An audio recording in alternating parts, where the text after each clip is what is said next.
Yes, this is happening.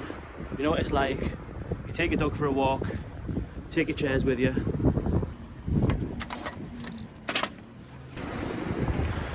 Good deed for the day. Tim McElrath from the Food Network joins us on the podcast today and this week to discuss how the Food Network have been working with Amazon to bring interactive live video broadcasting to Alexa. A lot of people keep these devices, the Echo Shows, in the kitchen, and so live broadcasting in a kitchen environment for cooking is just the absolute match made in heaven. Interestingly, Winston's pausing for a second. Interestingly, this content isn't being delivered in a skill.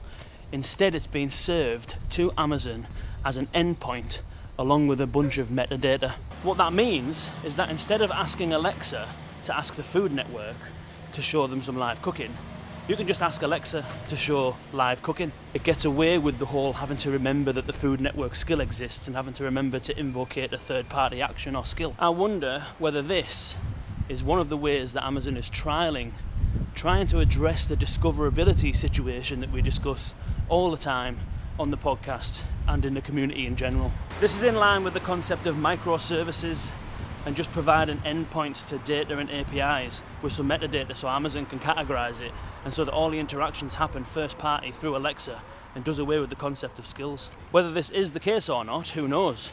But it certainly seems like signs might be pointing that way, at least for live broadcasting. Winston, you are not stopping today. And so what do you think? Do you subscribe to that model where skills as we know them will just become endpoints to APIs and all of our interactions will begin happening mediated by Alexa rather than us having to invoke a skill? What are the challenges with that? What are the implications of trying to make that happen?